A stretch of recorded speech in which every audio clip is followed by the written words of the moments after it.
क्या आप साइंस या किसी और स्ट्रीम से सीए करना चाहते हैं? इफ यस, देन क्या डिफिकल्टीज और चैलेंजेस आप फेस करेंगे during your first level CA foundation? So आइए गाइस डिस्कस करते हैं in this video. I am your friend Om, a CA intermediate student, and मैं खुद एक साइंस स्ट्रीम से सीए करने वाला स्टूडेंट हूँ। सो मैंने क्या चैलेंजेस फेस किए, मैंने क्या डिफिकल्टीज फेस की in subject in CA foundation. So let's get started. Before that guys, do subscribe and like the video. Let's start. सो देखिए, मैं खुद एक साइंस बैकग्राउंड से सीए कर रहा हूँ, एंड मैंने क्या डिफ़िकल्टीज, क्या चैलेंजेस फेस किए, एंड मैंने इसे कैसे टैकल किया। सो देखिए, सीए में होते हैं 3 level: CA foundation, CA intermediate and CA final. So अभी हम बात करेंगे सीए फाउंडेशन की। सो सीए फाउंडेशन में होते हैं 4 subject: accounting, business law, quantitative aptitude. Quantitative aptitude में mathematics, statistic and logical reasoning होता है, एंड एक लास्ट पेपर होता है बिजनेस इकोनॉमिक्स। सो जब भी स्टूडेंट आते फ्रॉम साइंस बैकग्राउंड, तो उनके लिए accounting, business economics and business law, ये 3 सब्जेक्ट न्यू होते हैं। सो देखिए, साइंस स्टूडेंट डिफिकल्टीज कहाँ फेस करेगा? वो अकाउंटिंग में डिफिकल्टी फेस करेगा, एंड बिजनेस इकोनॉमिक्स में थोड़ी डिफिकल्टीज फेस करेगा। सो अभी हम सब्जेक्ट वाइज बात कर लेते हैं कि किस सब्जेक्ट में हमें किस तरह से उसकी अप्रोच रखनी चाहिए, एंड कैसे इन सब्जेक्ट्स को टैकल करना चाहिए। सो देखिए, सबसे पहले बात करेंगे हम अकाउंटिंग की। सो अकाउंटिंग में जैसे हम अभी क्लासेस स्टार्ट कर देंगे हमारी, सो फैकल्टीज तो उनके तरफ से अच्छे से एक्सप्लेन करने की कोशिश करेगी ही, क्योंकि उनको सभी स्टूडेंट को अच्छे से एक्सप्लेन करना रहेगा। बट कहीं ना कहीं जैसे हम साइंस बैकग्राउंड से होते और हम ये सब्जेक्ट कभी नहीं पढ़े रहते, तो हमें journal entries, ledgers, trial balance and इन सब चीज़ों में हम डिफ़िकल्टीज फेस करते, एंड हमें समझने में कहीं ना कहीं टाइम लगता है। हम कंज्यूम नहीं कर पाते जल्दी, ग्रैब नहीं कर पाते कंसेप्ट को जल्दी। सो इसके लिए मेरे तरफ से एक आपके लिए सजेशन रहेगा कि आप सीए फाउंडेशन अकाउंट्स शुरू करने से पहले आप यूट्यूब पे जाना, and journal entries, ledgers, trial balance and then final accounts, ये सारी चीज़ें जो बेसिक रहती है ये सब क्लियर कर लेना, ताकि आप जब फाउंडेशन में अकाउंट्स शुरू करो तो आप बाकी चैप्टर्स में दिक्कत आपकी ना हो। एंड आपके सारे बेसिक्स पहले से अगर क्लियर रहेंगे तो आप बाकी चैप्टर्स में भी प्रॉपरली उन्हें उसके कंसेप्ट ग्रैप कर पाओगे, आप प्रॉपर लेजर्स बना पाओगे, प्रॉपर जर्नल एंट्रीज लिख पाओगे, एंड डेबिट क्रेडिट ये सब आपको समझ में आ जाना चाहिए। क्योंकि जब मैंने सीए फाउंडेशन में अकाउंट स्टार्ट किया था, तब मैंने इन चीज़ों को ज़्यादा देखा नहीं था, एंड मुझे शुरू का जो सिलेबस था, 1 से 1.5 मंथ जो स्टार्ट हुआ था सिलेबस, मुझे टू बी ऑनेस्ट मुझे कुछ मतलब जर्नल एंट्रीज उसमें कैसे वो क्या डेबिट हो रहा है, क्या क्रेडिट हो रहा है, यही मुझे प्रॉपरली समझ में नहीं आ रहा था। सो इसके कारण मुझे बहुत थोड़ा टाइम लगा उस कंसेप्ट को ग्रैप करने में। बट टाइम बाय टाइम वो कंसेप्ट हमारे मतलब पढ़ पढ़ के हम उसे ग्रैप कर ही लेते हैं एट द एंड। बट शुरू में हमें थोड़ी दिक्कत तो होगी, आप बेसिकली क्लियर कर लो, थोड़ा बहुत आप अपने को दिक्कत होगी, बट जैसे जैसे हम पढ़ेंगे हमारे कंसेप्ट क्लियर हो ही जाएंगे। एंड फिर मैंने अकाउंट सब्जेक्ट में थोड़ी ज़्यादा मेहनत की, एंड उस सब्जेक्ट को अच्छे फैकल्टी से पढ़ा, और मेरे अकाउंट्स में 63 मार्क्स थे। सो ये थी बात अकाउंट्स की।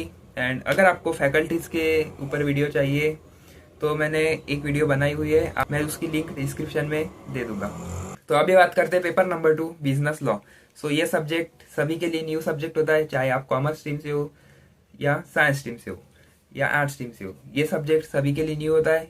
ये एक थ्योरी सब्जेक्ट है, इसमें आपको एक्ट्स की नॉलेज दी जाएगी, एक्ट्स पढ़ाए जाएंगे, Indian contract acts, sale of good acts जैसे and companies act, negotiable instrument act, partnership act, LLP, इन सब एक्ट्स के बारे में इस सब्जेक्ट में पढ़ाया जाएगा।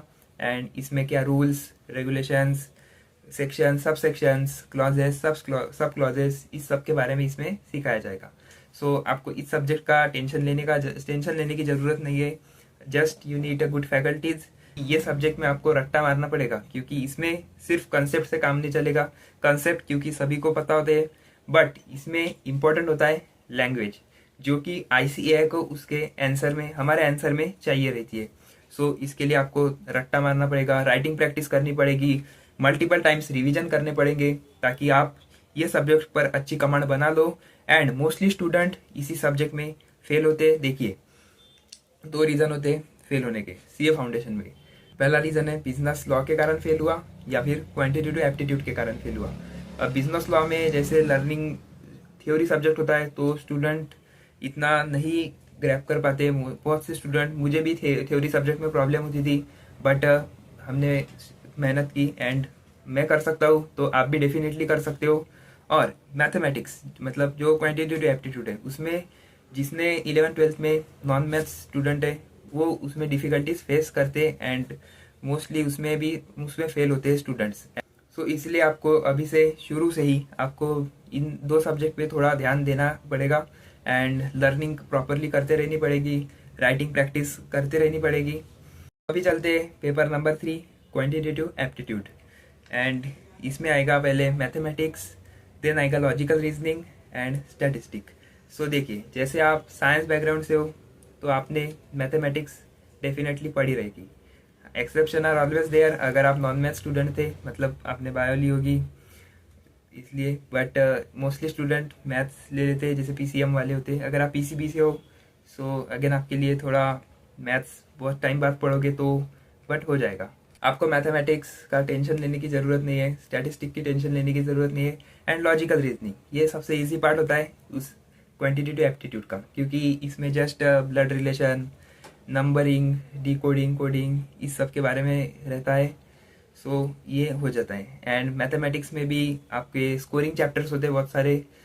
सो आपको वैसे मैथमेटिक्स का तो टेंशन है नहीं, क्योंकि आपका मैथमेटिक्स तो सब अच्छा होगा ही, मतलब होता ही है साइंस बैकग्राउंड स्टूडेंट का। सो इसका तो ज़्यादा टेंशन की बात नहीं है। जस्ट आपको MTPs, RTPs एंड PYQs पर फोकस करना पड़ेगा। ये वैसे चारों सब्जेक्ट में आपको करना पड़ेगा, इस PYQs, MTPs, RTPs पर focus. So now paper number 4, business economics. So देखिए, कॉमर्स स्टूडेंट बिजनेस इकोनॉमिक्स पढ़कर आते, सो उनका इसमें कंसेप्ट बहुत ज़्यादा क्लियर होता है। एंड बिजनेस इकोनॉमिक्स में अप्रॉक्स अच्छा खासा सिलेबस 11th-12th का होता है, तो जो स्टूडेंट कॉमर्स से, उनके लिए ज़्यादा इसमें इशू नहीं होगा। बट जो साइंस बैकग्राउंड वाला स्टूडेंट है और उसने कभी इकोनॉमिक्स नहीं पढ़ी, सो उसके लिए ये थोड़ा सा चैलेंजिंग होगा। बट मेरा मानो, मैं बता रहा हूँ कि ये इतना भी हार्ड नहीं है, इजी होता है इकोनॉमिक्स। एंड इसमें स्टूडेंट बहुत अच्छा स्कोर करते हैं, 80-90 मार्क्स। एंड यही सब्जेक्ट होता है जो आपको एग्रीगेट बनवाने में हेल्प करता है बहुत से स्टूडेंट की। कोई 11th-12th के बेसिक्स पर अभी जाने की इस सब्जेक्ट में तो ज़रूरत नहीं है। आपको जस्ट एक अच्छी फैकल्टी चाहिए एंड जैसे जैसे वो पढ़ाएंगे वैसे वैसे पढ़ते रहो, कंसेप्ट क्लियर रखो एंड आपके बहुत अच्छे मार्क्स आएंगे इस सब्जेक्ट में।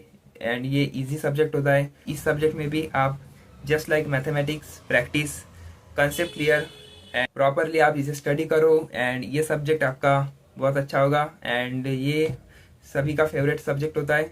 शुरू में थोड़ी दिक्कत होगी एज अ साइंस स्टूडेंट, थोड़ा सप्लाई डिमांड ये थोड़ा सा समझने में थोड़ा सा दिक्कत होगा, बट टाइम के साथ साथ जैसे जैसे आप आगे बढ़ोगे ये सारी चीज़ें आपको क्लियर होती जाएगी। सो अभी मैं आपको passing criteria and paper pattern थोड़ा एक्सप्लेन कर देता हूँ। देखिए, अकाउंटिंग एंड बिजनेस लॉ, ये 100 मार्क्स के पेपर होते हैं एंड ये डिस्क्रिप्टिव पेपर होते हैं। हमें इसमें प्रॉपर फॉर्मेट्स बना के प्रॉपर फ्रेमिंग करके लिखना पड़ता है, proper language. Quantitative aptitude and business economics, ये मल्टीपल चॉइस क्वेश्चन होते हैं, टोटल 100 क्वेश्चन इसमें होते हैं एंड 2 घंटे का ये पेपर होता है। और पासिंग क्राइटेरिया बता दूँ तो आपको ईच सब्जेक्ट में, हर सब्जेक्ट में आपको 40 मार्क्स चाहिए रहेगा एंड टोटल मीन्स एग्रीगेट आपको 200 होना चाहिए आउट ऑफ 400। मतलब अगर आपके किसी में 40 से कम मार्क्स है तो आप सीए फाउंडेशन फेल कर जाओगे, या फिर आपका जो एग्रीगेट है वो 200 के नीचे 199, 198 ये अगर होगा तो आपका जो रिजल्ट होगा वो अनसक्सेसफुल होगा। So make sure that you score 200 plus marks overall and 40 plus marks in each subject। And आप स्ट्रीम का अभी छोड़ दीजिए, ज़्यादा मत सोचना, जस्ट फोकस ऑन प्रोसेस। क्योंकि अगर मैं कर सकता हूँ, जैसे मैं भी एक साइंस बैकग्राउंड से स्टूडेंट हूँ, तो आप भी डेफिनेटली कर सकते हो। So all the best. And आपकी कोई भी क्वेरी हो आप मुझे कमेंट सेक्शन में बताइए, या फिर इंस्टा पर आप मुझे DM कर दीजिए, मैं आपकी डेफिनेटली क्वेरी सॉल्व करने का ट्राई करूँगा। Till then guys, take care, do subscribe, like the video. Bye friends.